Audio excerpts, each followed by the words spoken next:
মোদি আসবে। কেন আসবে? সিঙ্গুরে শিল্প হবে। কি শিল্প হবে? টাটা আসবে। আরে মোদির তো প্রথম কাজ হচ্ছে ওইখানে যখন আসবেন বুকে একটা ছবি ফটো বেঁধে নিয়ে আসুক যে মমতা ব্যানার্জি এবং রাজনাথ সিং ফিসফিস করে বাংলাকে শিল্প ধ্বংসের চক্রান্ত করছেন। এই ছবিটা তৃণমূল বিজেপির যৌথ, এটা মোদির সঙ্গে নিয়ে আসুক।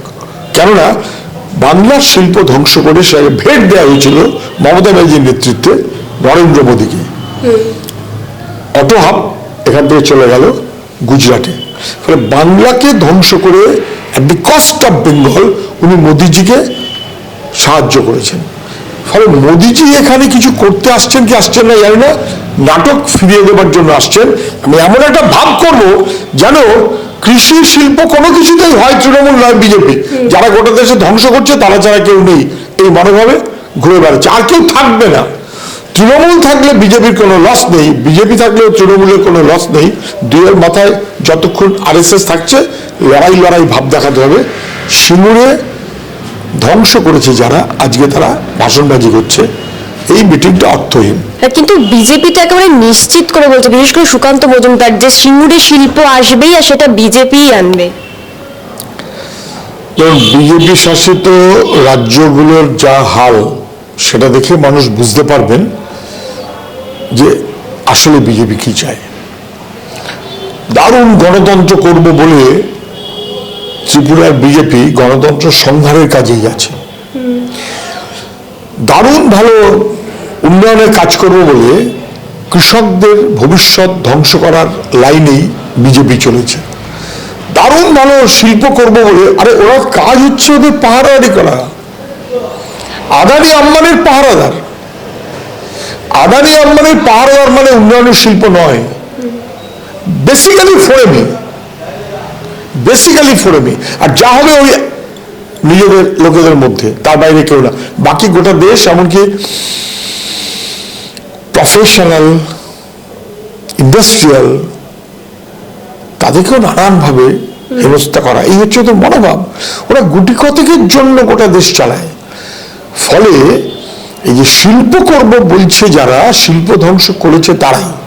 শিল্প ধ্বংসের দায় যতটা মমতা ব্যানার্জি ততটা বিজেপির। কিন্তু দেবাংশু ভট্টাচার্য বলছে কখনোই তৃণমূল বনাম টাটা কোনোদিনই ছিল না।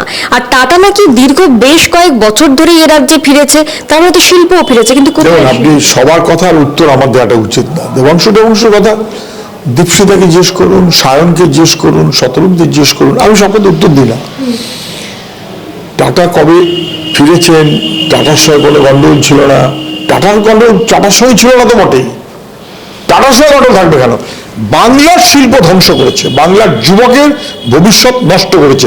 সে নষ্ট করার জন্য টাটাকে এখান থেকে তুলে ভেট দিয়েছে গুজরাটে।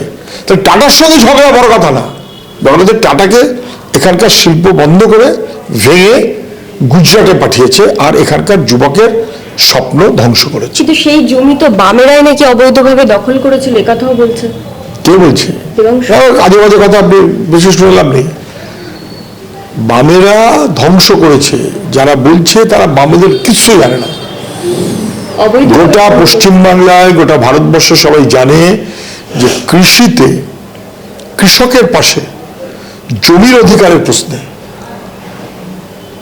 কনসিস্টেন্টলি লড়াইতে যারা থেকেছে তারা বামপন্থীরা।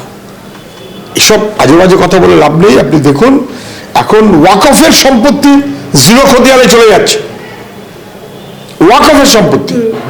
আর ওটা তো যা আইন কানুন সব মেনে জমি অধিগ্রহণে তখনকার যে আইন, সেই আইন অনুযায়ী করেছে। তো তারপর ঠিক সুপ্রিম কোর্টে গিয়ে ওটাকে বাতিল করে দেওয়া হয়েছে। কেন বাতিল করা হয়েছে? সুপ্রিম কোর্টে তখন রাজ্য সরকারের পক্ষ থেকে কাগজপত্র ইত্যাদি জমা যারা করবে তারা দেখতে চায় যে ওটা বাতিল হয়ে যাক, তারা দেখতে চায় ওটাকে অবৈধ করা হোক। ফলে বৈধতার কাগজগুলোকে না দিয়ে অবৈধতার মতন করে রাজ্য সরকার চলে যাওয়ার তাই হয়েছে। ফলে আমি ওসবের উত্তর দিচ্ছি না। আমি বলছি পশ্চিমবাংলায় প্রতিদিন